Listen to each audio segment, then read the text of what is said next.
दोस्तों महाराष्ट्र में महायुति ने सरकार तो बना ली। अब जल्दी-जल्दी में जो नेता थे उनको कैबिनेट का मंत्री पद भी दे दिया। लेकिन अब देखा जा रहा है कि यही नेता महायुति के लिए सिरदर्द बने हुए हैं। और अब पिछले कुछ दिनों से देखा जा रहा है कि महायुति के नेताओं ने अपने-अपने प्रमुख जो नेता हैं उनकी सिरदर्दी बढ़ाई हुई है और देवेंद्र फडणवीस सरकार की जमकर आलोचना हो रही है। जो ताज़ा उदाहरण मैं आपको बताऊँ तो उसमें अजीत पवार की एनसीपी के नेता माणिक राव कोकाटे जो है उनका नाम ऊपर आ रहा है।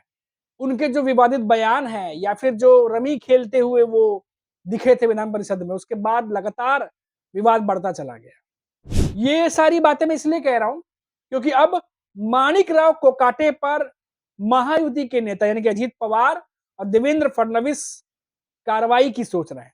जी हाँ दोस्तों, लगातार हो रही फजीहत से परेशान है और विपक्ष को बैठे-बिठाए मुद्दा मिल गया है और माणिक राव कोकाटे के बयान की वजह से अजीत पवार और देवेंद्र फडणवीस दोनों को सुनना पड़ रहा है और अब ऐसे में कैसे भी करके पार्टी की इमेज और साथ ही साथ इस हो रही किरकिरी को रोकने के लिए अब कार्रवाई की जरूरत आन पड़ी है। जी हाँ दोस्तों, पूरी खबर आपको बताता हूं कि आखिर महाराष्ट्र में चल क्या रहा है।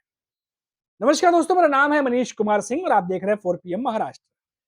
दोस्तों महायुति में शामिल अजीत पवार के एनसीपी के बड़े नेता हैं माणिक राव कोकाटे। अब उन पर कार्रवाई होगी। या दोस्तों, सीएम के साथ फडणवीस, महाराष्ट्र के सीएम है देवेंद्र फडणवीस, उनके साथ अजीत पवार की एक बैठक होने वाली है और खबर है कि कुछ नेताओं पर अब कार्रवाई का जो है पूरा मूड बना रहे हैं देवेंद्र फडणवीस। महाराष्ट्र के उप मुख्यमंत्री अजीत पवार ने संकेत दिया है कि कृषि मंत्री माणिक राव कोकाटे के खिलाफ उनके विवादास्पद बयानों और एक वायरल वीडियो के कारण कार्रवाई की जाएगी, जिसमें देवेंद्र फडणवीस के नेतृत्व वाली महायुति सरकार के छवि को धूमिल किया है।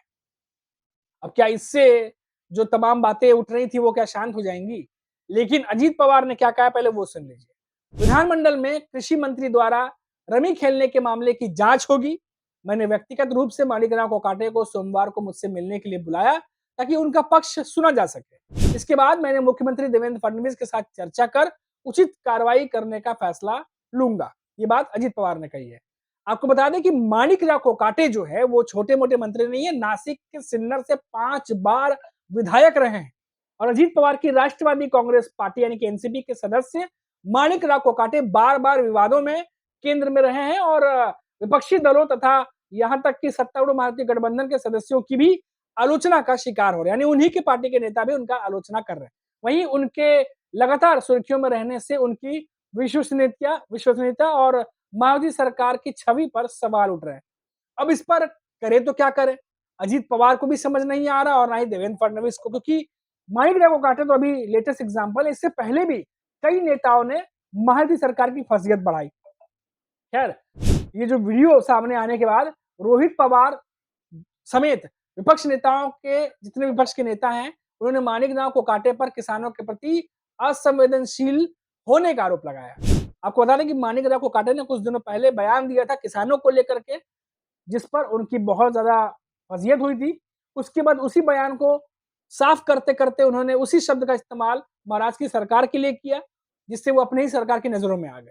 अब जो रोहित पवार है, पहले तो उन्होंने कोकाटे पर किसानों के प्रति असंवेदनशील होने का आरोप लगाया। उन्होंने कहा कि महाराष्ट्र में प्रतिदिन 8 किसानों की आत्महत्या की खबरें आ रही हैं और ऐसे वक्त में कृषि मंत्री ये व्यवहार शर्मनाक है।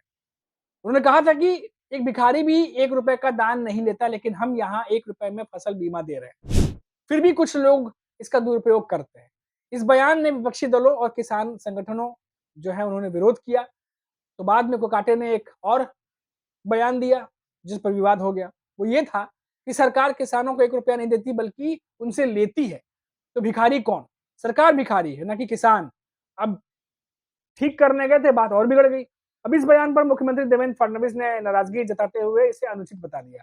वहीं कोकाटे ने सफाई देते हुए रमी वीडियो के आरोपों को खारिज कर दिया। उन्होंने कहा कि वो यूट्यूब पर सदन की कार्रवाई देख रहे थे और एक रमी विज्ञापन को स्किप करने की कोशिश कर रहे थे।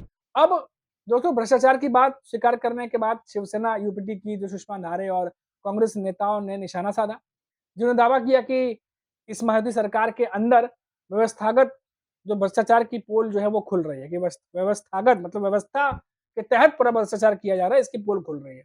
कांग्रेस नेता विजय वडेट्टीवार ने भी घोटाले के मास्टरमाइंड के खिलाफ कार्रवाई की मांग की। लगातार आपको पता है कि महाराष्ट्र में आए दिन कुछ न कुछ मामले सामने आ रहे हैं। अब अजीत पवार ने कोकाटे के विवादों से जुड़े इतिहास को स्वीकार किया और कहा कि उन्होंने पहले भी मंत्री को सतर्क रहने की चेतावनी दी थी। विधान परिषद के सभापति राम शिंदे ने रवि वीडियो मामले की जांच के आदेश दे दिए हैं और कोकाटे ने अपने खिलाफ एक साजिश होने का दावा करते हुए इसकी जांच की मांग की है। इस बीच सुप्रिया सुले और संजय राउत जैसे विपक्षी नेताओं ने कोकाटे के इस्तीफे की मांग और तेज कर दी है। यानी कुल मिलाकर के महायुति के कुछ नेता हैं जिनकी वजह से महायुति के नेता इन दिनों किसी भी तरीके से जो फजीयत हो रही है उससे बचने की कोशिश कर रहे हैं और हो सकता है कि अजीत पवार देवेंद्र फडणवीस से बातचीत करने के बाद जो है वो जो कोकाटे हैं माणिक राव कोकाटे उन पर कोई कार्रवाई भी करे, क्योंकि कार्रवाई करना इस समय की मांग है, क्योंकि लगातार सवाल खड़े हो रहे हैं, विपक्ष के नेता सवाल खड़े कर रहे हैं और ऐसे में अगर अपनी फजीयत बचानी है, पार्टी की इमेज बचानी है तो कोई ना कोई एक्शन लेना पड़ेगा। कि हमने पहले भी देखा है कि ऐसा कुछ हो चुका है महायुति में, क्योंकि जो पहला जो इस्तीफा आया था आपको याद होगा महाराष्ट्र में, आपको याद होगा उसके बाद छगन भुजबल मंत्री बनाए गए थे, उस समय बड़ा बवाल मचा था। तो इसीलिए कहा जा रहा है कि जल्द ही कुछ बड़ा फैसला जो है वो आ सकता है। अब महायुति जो है वो हाशिए पर है इस बार के बयान के बाद, क्योंकि इससे पहले संजय गायकवाड़ जो है एकनाथ शिंदे के मंत्री हैं, उन्होंने भी थप्पड़ मारा था कैंटीन में, वो भी एक बवाल मचा था। तो जो सत्ता में बैठे मंत्री हैं उनकी वजह से ही, उनके आचरण या जो भी बयान वो दे रहे हैं उसकी वजह से ही मायावती सरकार की किरकिरी हो रही है और इस किरकिरी को देवेंद्र फडणवीस, अजित पवार, एकनाथ शिंदे बिल्कुल भी बर्दाश्त नहीं कर रहे, क्योंकि उन्हें भी पता है कि चुनाव सर पर है और ये उन्हें नुकसान पहुंचा सकता है। और लेकिन ऐसा लग रहा है कि जैसे ये मंत्री इनके अंकुश से बाहर हो चुके हैं और क्योंकि मंत्रियों को पता होता है कि उनके कौन से बयान से बवाल मच सकता है, पार्टी को धक्का पहुंच सकता है, उसके बावजूद अगर ये चीजें हो रही हैं तो क्या कहीं ना कहीं कंट्रोल खो रहे हैं एकनाथ शिंदे, क्या कहीं ना कहीं कंट्रोल खो रहे हैं अजीत पवार, ये भी अपने आप में जो है वो सियासी गलियारों में बातचीत शुरू हो जाती है। तो ये दोस्तों पूरी ताजा अपडेट थी जो मैंने आपको बताई। बड़ी कार्रवाई बड़े मंत्री पर हो सकती है। इंतजार है कि अजीत पवार देवेंद्र फडणवीस की बैठक होने वाली है। बैठक में क्या फैसला निकलेगा ये हम आपको अपडेट देते रहेंगे। अभी के लिए इतना ही। आप देखते रहिए 4 PM महाराष्ट्र। नमस्कार।